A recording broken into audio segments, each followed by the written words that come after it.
Alright guys, how's it going? Today we're going to be giving my 2019-2020 player predictions for the Vancouver Canucks. By the way guys, plants back in the background. Stop disliking my video. Anyways boys, I'm going to be giving my point predictions for every single player on the Canucks roster and kind of what my lineup predictions are. Do keep in mind though, is that these point totals are going to be kind of a best case scenario. I tried to keep them more realistic, but for the most part, they are best case scenario. Full 82 games played. Let's cross our fingies. Alright boys, on the first line we have Ferland, Pettersson, and Boeser. So for Ferland's kind of there to add that extra layer of grit. But I am scoring 17 goals, 25 assists, 42 points. For Ferland, if he does stay healthy, I think it is very possible that he puts up pretty good production, playing beside obviously Pettersson and Boeser. I don't think he's going to see, first line power play time, so that might skew his numbers. But in terms of his 5-on-5 minutes, 42 points, 17 goals, 25 assists is definitely possible. His past two seasons, he's put up around 40 points, so playing with PD and Boeser, definitely possible. For Pettersson, I have 35 goals, 50 assists, 85 points, and a top 5 Hart nomination. So of course, that Hart nomination is kind of tied directly to the fact if the Vancouver Canucks make the playoffs. If they make the playoffs, I think Pettersson will definitely be in Hart discussion. Top 5 I think is reasonable. But as for 35 goals, I think 35 goals is very possible for Pettersson.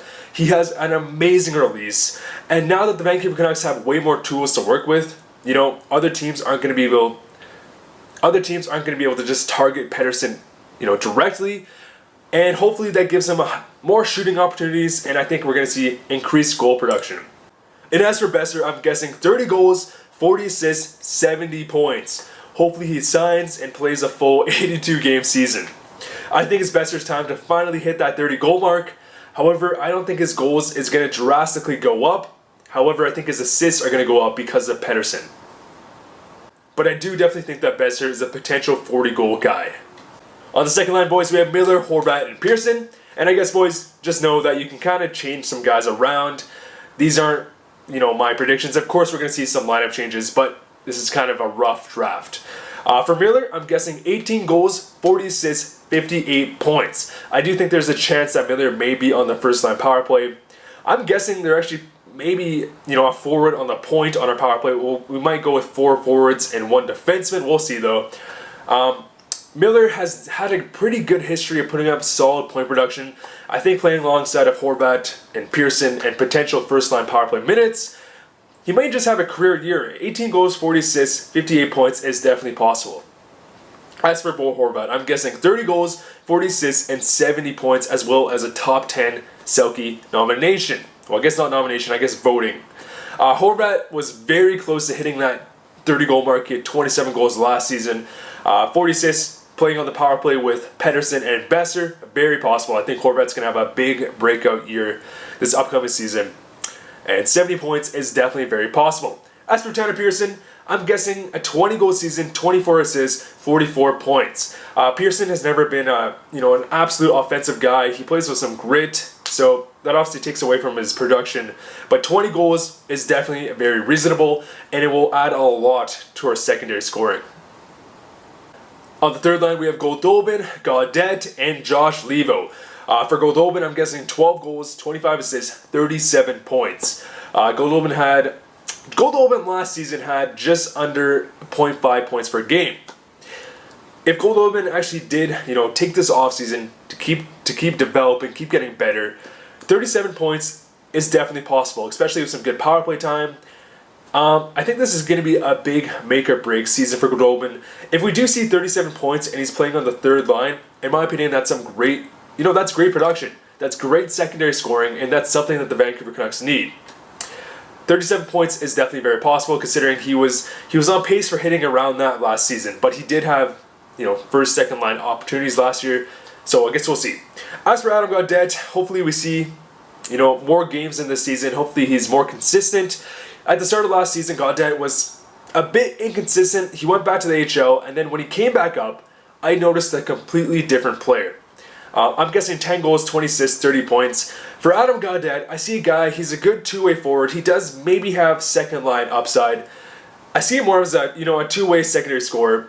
30 points would be a great season from Adam Gaudette. Slow progression, he could potentially be a 40-50 point one guy, but for next season, if we get 30 points out of him, I'm happy. And for Josh Levo, 11 goals, 21 assists, 32 points. Again, Josh Levo is kind of like an Adam Gaudette. Solid overall player, plays with some grit. If we see 32 points, I think we're happy. Again, secondary scoring. I think all the new acquisitions of Pearson, JT Miller, Furland, is going to take away some of Levo's, obviously, top 6 minutes. And so, if Levo played way more with Pettersson like he did last year, a 40-point season is definitely possible. But if he does play in the bottom 6, I'd say 32 points is more reasonable. Alright, boys, and as for line 4, and by the way, I think I actually meant to put this as line 3, and then the Gaudette line as line 4. But for line 4, we have Sven Baertschi, Sutter, and Virtanen, line 3. For Baertschi, if he stays healthy, and I'm guessing he's going to probably play up and down the lineup, depending on how the chemistry goes, depending on how the power play goes. And so I think 16 goals, 30 assists, 46 points is very reasonable if Baertschi can remain healthy. Sutter, of course, Brandon Sutter is of course, more of a defensive type shutdown centerman. I think 9 goals, 16 assists, 25 points is pretty reasonable from a two-way shutdown guy. But as for Jake Virtanen, in my opinion, we've been seeing progression, maybe not as fast as we've been wanting it to be, but we have been seeing slow, steady progression. Now, if all this whole training camp drama is not actually a big issue, 20 goals is very reasonable from Virtanen. We've been seeing slow progression. He almost hit it last season. 20 goals, 17 assists, 37 points from Virtanen is great. Again, I still have hope for Virtanen. He is a great skater. Plays with some grit. He can throw the body, score some goals. I think he still does have some value on our team, of course. 20 goals, I expect it. Alright, boys, on to defense. So on our D-line 1, we have Alexander Edler and Tyler Myers. And of course, boys, remember, I'm not predicting these are going to be the exact lines. Expect these to be a bit different, of course. So for Alex Edler, I'm guessing 7 goals, 40 assists, 47 points. Now, his production is going to be tied to the fact whether he plays on the first line power play. In my opinion, Alex Edler's numbers have been pretty inflated because of playing with guys like Pettersson, Besser, or Sedins. He's never been a big goal scorer, but he does get that secondary assist all the time. 47 points is definitely pretty reasonable. He's on pace for similar production last season. Of course, again, he was managing that first line power play. So if Quinn Hughes does end up taking over, Alex Edler may be on pace for more like a 30-35 point season, if not less. As for Tyler Myers, 8 goals, 30 assists, 38 points. Tyler Myers, for the most part, has had a really consistent career where he gets around 30 points. Again, if he has some good power play time, 38 points is very reasonable. And this point total is around where his career average is. Slightly above his career average. On our defensive line too, we have Quinn Hughes and Chris Tanev. The kind of the polar opposite players. So Quinn Hughes, of course, is that dynamic offensive defenseman. Just amazing passing ability, amazing vision, and great skating. I'm guessing 6 goals, 36 assists, 42 points. And this, I forgot to show it, but this should land him, in my opinion, at least top 5 Calder voting. Minimum. Quinn Hughes, of course, if he does get power play time, he doesn't have a great shot. He has a good shot. But when I think of Quinn Hughes, I think of his amazing passing ability, his amazing vision. And so, of course, when he plays on the power play, Brock Besser on one side, Pettersson on the other, he's bound to just rack up some assists, secondary assists, whatever. And Chris Tanev is the complete opposite. Chris Tanev is more of that shutdown guy, energy player. Obviously, he doesn't have a high offensive ceiling. 19 points even may be a bit high, but 4 goals, 15 assists, 19 points for Chris Tanev.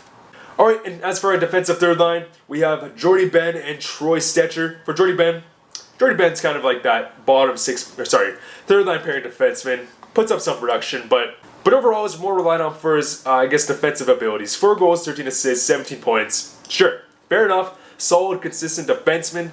Not every defenseman is, offensive-minded. Ben is just that solid guy. Troy Stecher, on the other hand, I've been seeing good progression out of Stecher.